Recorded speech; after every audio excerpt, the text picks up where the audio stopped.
The Happy Prince and Other Tales by Oscar Wilde. Chapter 4. The Devoted Friend. One morning the old Water Rat put his head out of his hole. He had bright beady eyes and stiff grey whiskers, and his tail was like a long bit of black india rubber. The little ducks were swimming about in the pond, looking just like a lot of yellow canaries, and their mother, who was pure white with real red legs, was trying to teach them how to stand on their heads in the water. "You will never be in the best society unless you can stand on your heads," she kept saying to them, and every now and then she showed them how it was done. But the little ducks paid no attention to her. They were so young that they did not know what an advantage it is to be in society at all. "What disobedient children!" cried the old Water Rat. "They really deserve to be drowned." "Nothing of the kind," answered the duck. "Everyone must make a beginning, and parents cannot be too patient." "Ah, I know nothing about the feelings of parents," said the Water Rat. "I am not a family man. In fact, I have never been married, and I never intend to be. Love is all very well in its way, but friendship is much higher. Indeed, I know nothing in the world that is either nobler or rarer than a devoted friendship." "And what, pray, is your idea of the duties of a devoted friend?" asked a green linnet, who was sitting in the willow tree hard by, and had overheard the conversation. "Yes, that is just what I want to know," said the duck, and she swam away to the end of the pond and stood upon her head, in order to give her children a good example. "What a silly question!" cried the Water Rat. "I should expect my devoted friend to be devoted to me, of course." "And what would you do in return?" said the little bird, swinging upon a silver spray and flapping his tiny wings. "I don't understand you," answered the Water Rat. "Let me tell you a story on the subject," said the linnet. "Is the story about me?" asked the Water Rat. "If so, I will listen to it, for I am extremely fond of fiction." "It is applicable to you," answered the linnet, and he flew down, and alighting upon the bank he told the story of the devoted friend. "Once upon a time," said the linnet, "there was an honest little fellow named Hans." "Was he very distinguished?" asked the Water Rat. "No," answered the linnet. "I don't think he was distinguished at all, except for his kind heart and his funny, round, good-humoured face. He lived in a tiny cottage all by himself, and every day he worked in his garden. In all the countryside there was no garden so lovely as his. Sweet William grew there, and gilliflowers, and shepherd's purses, and fair maids of France. There were damask roses and yellow roses, lilac crocuses, and gold, purple violets, and white. Columbine and lady smock, marjoram and wild basil, the cowslip and the flower de luce, the daffodil and the clove pink bloomed or blossomed in their proper order as the month went by, one flower taking another flower's place, so that there were always beautiful things to look at and pleasant odors to smell. Little Hans had a great many friends, but the most devoted friend of all was Big Hugh the miller. Indeed, so devoted was the rich miller to little Hans, that he would never go by his garden without leaning over the wall and plucking a large nosegay, or a handful of sweet herbs, or filling his pockets with plums and cherries, if it was the fruit season. Real friends should have everything in common, the miller used to say, and little Hans nodded and smiled, and felt very proud of having a friend with such noble ideas. Sometimes, indeed, the neighbours thought it strange that the rich miller never gave little Hans anything in return, though he had 100 sacks of flour stored away in his mill, and 6 milk cows, and a large flock of woolly sheep. But Hans never troubled his head about these things, and nothing gave him greater pleasure than to listen to all the wonderful things the miller used to say about the unselfishness of true friendship. So little Hans worked away in his garden. During the spring, the summer, and the autumn he was very happy. But when the winter came, and he had no fruit or flowers to bring to the market, he suffered a good deal from cold and hunger, and often had to go to bed without any supper but a few dried pears and some hard nuts. In the winter also he was extremely lonely, as the miller never came to see him then. "There is no good in my going to see little Hans as long as the snow lasts," the miller used to say to his wife. "For when people are in trouble they should be left alone, and not be bothered by visitors. That at least is my idea about friendship, and I am sure I am right. So I shall wait till the spring comes, and then I shall pay him a visit, and he will be able to give me a large basket of primroses, and that will make him so happy."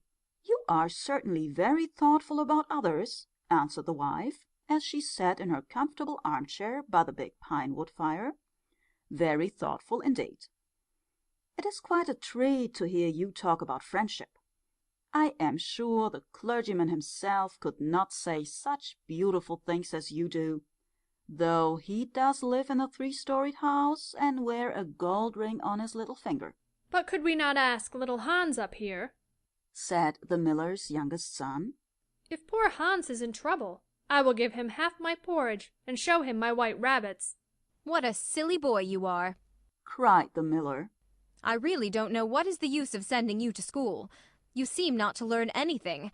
Why, if little Hans came up here and saw our warm fire and our good supper and our great cask of red wine, he might get envious, and envy is a most terrible thing, and would spoil anybody's nature. I certainly will not allow Hans's nature to be spoiled. I am his best friend, and I will always watch over him, and see that he is not led into any temptations. Besides, if Hans came here, he might ask me to let him have some flour on credit, and that I could not do. Flour is one thing, and friendship is another, and they should not be confused. Why, the words are spelt differently, and mean quite different things. Everybody can see that." "How well you talk," said the miller's wife, pouring herself out a large glass of warm ale. "Really, I feel quite drowsy. It's just like being in church." Lots of people act well, answered the miller. but very few people talk well, which shows that talking is much the more difficult thing of the two, and much the finer thing also. And he looked sternly across the table at his little son, who felt so ashamed of himself that he hung his head down and grew quite scarlet, and began to cry into his tea. However, he was so young that you must excuse him. Is that the end of the story? asked the Water Rat. Certainly not, answered the Linnet. That is the beginning. Then you are quite behind the age, said the Water Rat. Every good storyteller nowadays starts with the end and then goes on to the beginning and concludes with the middle. That is the new method. I heard all about it the other day from a critic who was walking round to the pond with a young man.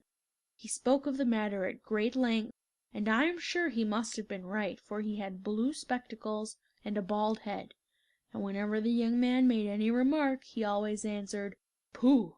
But pray go on with your story. I like the miller immensely. I have all kinds of beautiful sentiments myself, so there is a great sympathy between us. Well, said the Linnet, hopping now on one leg and now on the other.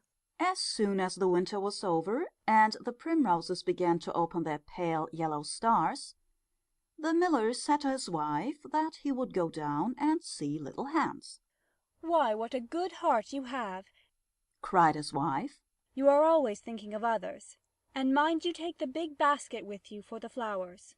So the miller tied the sails of the windmill together with a strong iron chain and went down the hill with the basket on his arm. "Good morning, little Hans," said the miller. "Good morning," said Hans, leaning on his spade and smiling from ear to ear. "And how have you been all the winter?" said the miller. "Well, really," cried Hans, "it is very good of you to ask, very good indeed. I am afraid I had rather a hard time of it, but now the spring has come, and I am quite happy, and all my flowers are doing well." "We often talked of you during the winter, Hans," said the miller, "and wondered how you were getting on." "That was kind of you," said Hans. "I was half afraid you had forgotten me." "Hans, I am surprised at you," said the miller. "Friendship never forgets. That is the wonderful thing about it. but I am afraid you don't understand the poetry of life. How lovely your primroses are looking, by the by." "They are certainly very lovely," said Hans. "and it is a most lucky thing for me that I have so many. I am going to bring them into the market and sell them to the burgomaster's daughter, and buy back my wheelbarrow with the money." "Buy back your wheelbarrow? You don't mean to say you have sold it? What a very stupid thing to do." "Well, the fact is," said Hans, "that I was obliged to. You see, the winter was a very bad time for me, and I really had no money at all to buy bread with. So I first sold the silver buttons of my Sunday coat, and then I sold my silver chain, and then I sold my big pipe, and at last I sold my wheelbarrow. But I am going to buy them all back again now." "Hans," said the miller, "I will give you my wheelbarrow. It is not in very good repair. Indeed, one side is gone, and there is something wrong with the wheel spokes, but in spite of that I will give it to you. I know it is very generous of me, and a great many people would think me extremely foolish for parting with it, but I am not like the rest of the world. I think that generosity is the essence of friendship, and besides, I have got a new wheelbarrow for myself. Yes, you may set your mind at ease. I will give you my wheelbarrow." "Well, really, that is generous of you," said little Hans, and his funny round face glowed all over with pleasure. "I can easily put it in repair, as I have a plank of wood in the house." "A plank of wood?" said the miller. "Why, that is just what I want for the roof of my barn. There is a very large hole in it, and the corn will all get damp if I don't stop it up. How lucky you mentioned it! It is quite remarkable how one good action always breeds another. I have given you my wheelbarrow, and now you are going to give me your plank. Of course, the wheelbarrow is worth far more than the plank, but true friendship never notices things like that. Pray, get it at once, and I will set to work at my barn this very day." "Certainly," cried little Hans, and he ran into the shed and dragged the plank out. "It is not a very big plank," said the miller, looking at it, "and I am afraid that after I have mended my barn roof there won't be any left for you to mend the wheelbarrow with. But of course that is not my fault. And now, as I have given you my wheelbarrow, I am sure you would like to give me some flowers in return. Here is the basket, and mind you fill it quite full." "Quite full?" said little Hans rather sorrowfully, for it was really a very big basket, and he knew that if he filled it he would have no flowers left for the market, and he was very anxious to get his silver buttons back. "Well, really," answered the miller, "as I have given you my wheelbarrow, I don't think that it is much to ask you for a few flowers. I may be wrong, but I should have thought that friendship, true friendship, was quite free from selfishness of any kind." "My dear friend, my best friend," cried little Hans, "you are welcome to all the flowers in my garden. I would much sooner have your good opinion than my silver buttons, any day." and he ran and plucked all his pretty primroses and filled the miller's basket. "Goodbye, little Hans," said the miller as he went up the hill with the plank on his shoulder and the big basket in his hand. "Goodbye," said little Hans, and he began to dig away quite merrily, he was so pleased about the wheelbarrow. The next day he was nailing up some honeysuckle against the porch when he heard the miller's voice calling to him from the road. So he jumped off the ladder and ran down the garden and looked over the wall. There was the miller with a large sack of flour on his back. "Dear little Hans," said the miller, "would you mind carrying this sack of flour for me to market?" "Oh, I am so sorry," said Hans, "but I am really very busy today. I have got all my creepers to nail up, and all my flowers to water, and all my grass to roll." "Well, really," said the miller, "I think that, considering that I am going to give you my wheelbarrow, it is rather unfriendly of you to refuse." "Oh, don't say that," cried little Hans, "I wouldn't be unfriendly for the whole world." and he ran in for his cap and trudged off with a big sack on his shoulders. It was a very hot day, and the road was terribly dusty, And before Hans had reached the 6th milestone, he was so tired that he had to sit down and rest. However, he went on bravely, and at last he reached the market. After he had waited there some time, he sold the sack of flour for a very good price, and then he returned home at once, for he was afraid that if he stopped too late, he might meet some robbers on the way. It has certainly been a hard day, said little Hans to himself as he was going to bed. but I am glad I did not refuse the miller, for he is my best friend, and besides, he is going to give me his wheelbarrow. Early the next morning, the miller came down to get the money for his sack of flour, but little Hans was so tired that he was still in bed. Upon my word, said the miller. You are very lazy. Really, considering that I am going to give you my wheelbarrow, I think you might work harder. Idleness is a great sin, and I certainly don't like any of my friends to be idle or sluggish. You must not mind my speaking quite plainly to you. Of course, I should not dream of doing so if I were not your friend. But what is the good of friendship if one cannot say exactly what one means? Anybody can say charming things and try to please and to flatter, but a true friend always says unpleasant things and does not mind giving pain. Indeed, if he is a really true friend, he prefers it, for he knows that then he is doing good. I am very sorry, said little Hans, rubbing his eyes and pulling off his nightcap. but I was so tired that I thought I would lie in bed for a little time and listen to the birds singing. Do you know that I always work better after hearing the birds sing? Well, I am glad of that, said the miller, clapping little Hans on the back. for I want you to come up to the mill as soon as you are dressed and mend my barn roof for me. Poor little Hans was very anxious to go and work in his garden, for his flowers had not been watered for 2 days, but he did not like to refuse the miller, as he was such a good friend of him. Do you think it would be unfriendly of me if I said I was busy? He inquired in a shy and timid voice.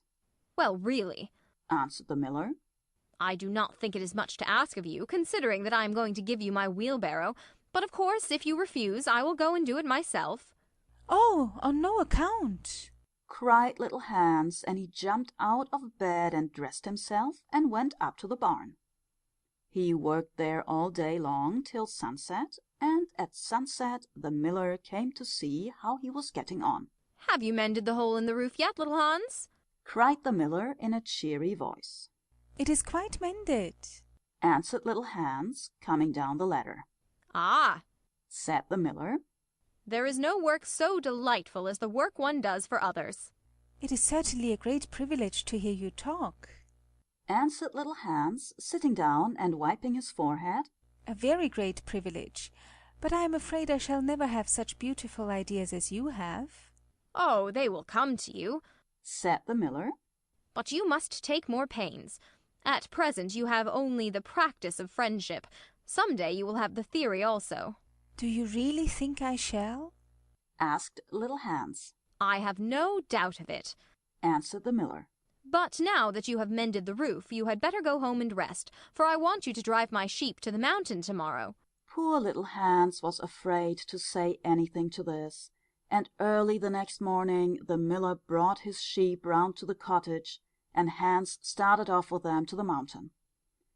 It took him the whole day to get there and back, and when he returned he was so tired that he went off to sleep in his chair and did not wake up till it was broad daylight. What a delightful time I shall have in my garden, He said, and he went to work at once. But somehow he was never able to look after his flowers at all, for his friend the miller was always coming round and sending him off on long errands, or getting him to help at the mill.